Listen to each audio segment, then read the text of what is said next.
प्रिय विद्यार्थीगण, आज हम अध्ययन करेंगे अध्याय 9 कक्षा 6 योग का दूसरा आयाम स्थूल व्यायाम। आज इस गांव में बड़ी रौनक है। गांव में मेले का आयोजन हुआ है और इसमें कुश्ती का कार्यक्रम भी है। कुश्ती देखने के शौकीन व्यक्तियों ने अखाड़े के चारों ओर बैठकर पहलवानों का उत्साह बढ़ाना शुरू कर दिया है। इतने में पहलवानों की पहली जोड़ी ने भिड़ंत की। पहलवानों की कुश्ती कला को देखकर रमन बड़ा आश्चर्यचकित हुआ। उसने अपने दादाजी से पूछा, दादाजी, इन पहलवानों को क्या चोट नहीं लगती? दादाजी ने कहा, रमन, यदि मानव योग करे तो शरीर सुडौल व शक्तिशाली बन जाता है। कुश्ती खत्म होने पर हम पहलवानों से ही बातचीत करेंगे, पूछेंगे कि इन्होंने शरीर को कैसे शक्तिशाली बनाया। अरे वाह, देखो कैसा दाव लगाया है। पहलवान दारा सिंह कुश्ती जीत गया है। चलो उनसे बातचीत करते हैं। दादाजी उन्हें कहते हैं, तुम भी कुश्ती लड़ने के शौकीन हो, वो तुम्हें कुछ नया गुर जरूर देंगे।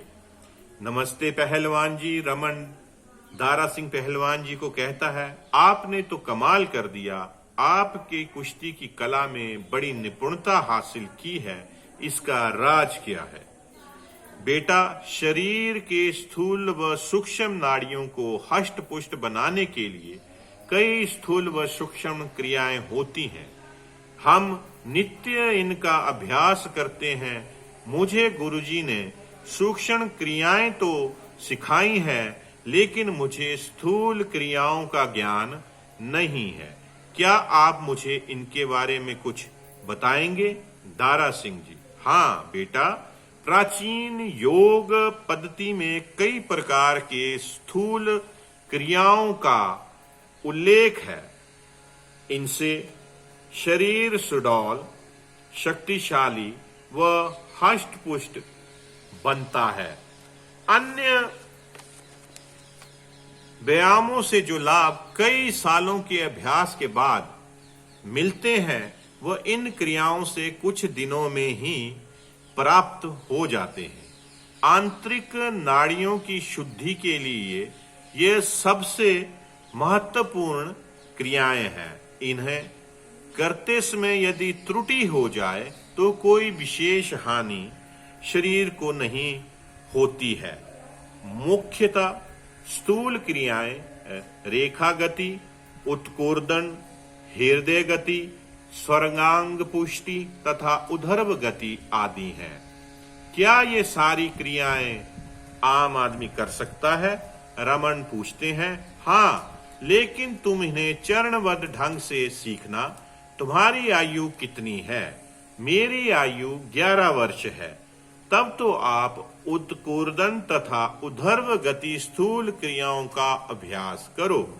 मैं तुम्हें सिखाता हूँ कि यह दोनों क्रियाएं कैसे की जाती हैं। रमन, क्या मैं बैठकर यह क्रियाएं करूंगा? नहीं, दारा सिंह पहलवान उन्हें कहते हैं कि यह क्रियाएं खड़ी होकर की जाती हैं। उत्कोर्दन का अर्थ है अपने की ऊपर की ओर अपने आप को उछालना या कूदना। पहले तुम अपने पैर परस्पर मिलाओ। अब पैर से सिर तक का भाग बिल्कुल सीधा किया जाए और अपनी मुट्ठी इस प्रकार बांधो कि अंगूठे मुट्ठी के अंदर रहें। अब दोनों नासिकाओं के रंध्रों से श्वास भरें तथा दोनों भुजाओं को इस प्रकार गोलाकार घुमाएं कि हाथों का पूरा चक्र हो जाए। अब चक्र समाप्त होते ही मुट्ठियों को छाती के समक्ष तथा साथ में उछलते हुए एड़ियों के नितंबों पर मारें। अब नासिका से वायु छोड़ते हुए हाथों को नीचे झटके तथा पैरों को जमीन पर पटकें।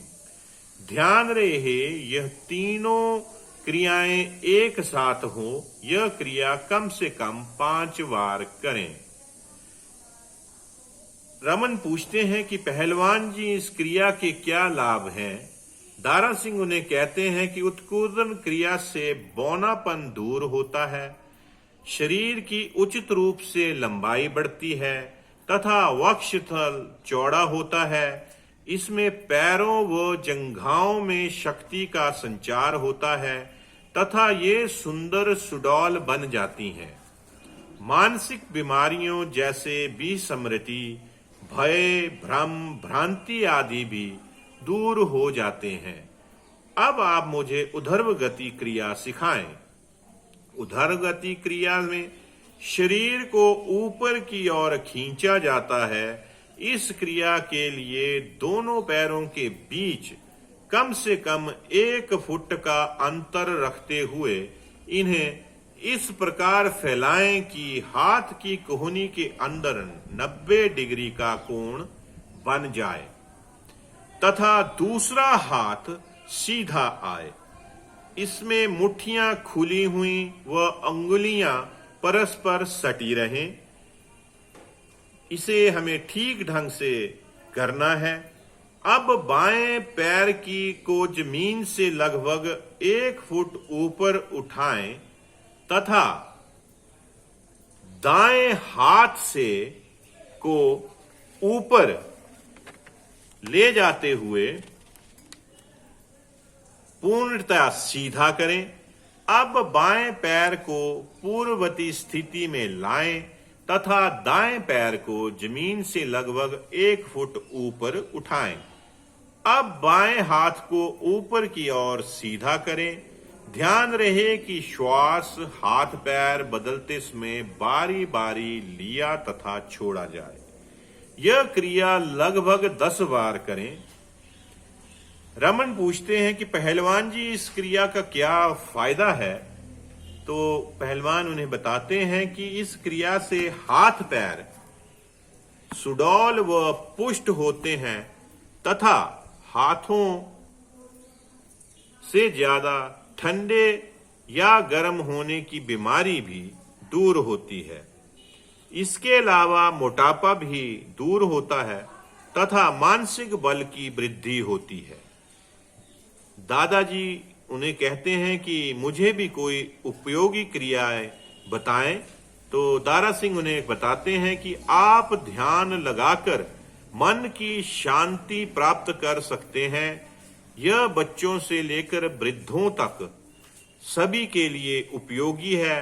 ध्यान से मानसिक तनाव दूर होते हैं, वो इंद्रियों पर नियंत्रण स्थापित करना सरल बनता है। श्वास तंत्र की मजबूती व ऊर्जा के उचित संचार हेतु ध्यान रामबाण है। दादाजी कहते हैं कि बच्चों के लिए भी ध्यान महत्वपूर्ण कैसे है। दारा सिंह उन्हें बताते हैं कि शरीर में ऊर्जा की व्यर्थ खपत को यह रोकता है तथा ऑक्सीजन का भी मितव्यय होता है। इससे हमारे आध्यात्मिक विकास का मार्ग भी प्रशस्त होता है। विश्व में ध्यान की कई विधियां जो कि लगभग 112 के करीब हैं प्रचलित हैं। इसमें प्रारंभिक ध्यान की विधि का ज्ञान आवश्यक है। प्रारंभिक ध्यान विधि जो है उसमें सर्वप्रथम प्रारंभिक ध्यान के लिए आप पद्म आसन में बैठें तथा कमर एवं गर्दन को सीधा कर लें। रीढ़ की हड्डी सीधी रहने से स्नायु तंत्र का विकास होता है। इस शरीर का कम से कम भाग गुरुत्वाकर्षण की चपेट में रहने से मानव शरीर चुस्त रहता है। अब अपनी आंखें बंद करके ध्यान सांस की स्वाभाविक गति पर केंद्रित करें। यह अनुभव करने का प्रयास सांस की स्वाभाविक गति पर केंद्रित रहे। यह अनुभव करने का प्रयास करें कि कैसे गहन श्वास नासिका में प्रवेश करते हुए नाभि तक जा रहा है तथा नाभि से वापस नासिका के अग्रभाग तक आ रहा है। 10 से 15 बार यह क्रिया करें। आपको प्रतीत होगा कि आपकी सांसें सूक्ष्म हो गई हैं, क्योंकि सामान्यता एक व्यक्ति 1 मिनट में लगभग 15 से 18 बार सांस लेता है, लेकिन सांस को महसूस करने से अपनी सांसों की गति लगभग 8 से 10 बार होती है। अच्छा, मेरे साथी भी जा रहे हैं, मैं भी चलता हूं। आप आंखें खोलें तथा दोनों हाथों को परस्पर रगड़ते हुए उन्हें 5 बार हाथों पर रखें। दादाजी व रमन पहलवान जी का धन्यवाद करते हैं और कहते हैं कि आपसे हमने महत्वपूर्ण जानकारी दी, उसके लिए आपका धन्यवाद। जय हिंद, जय हिमाचल।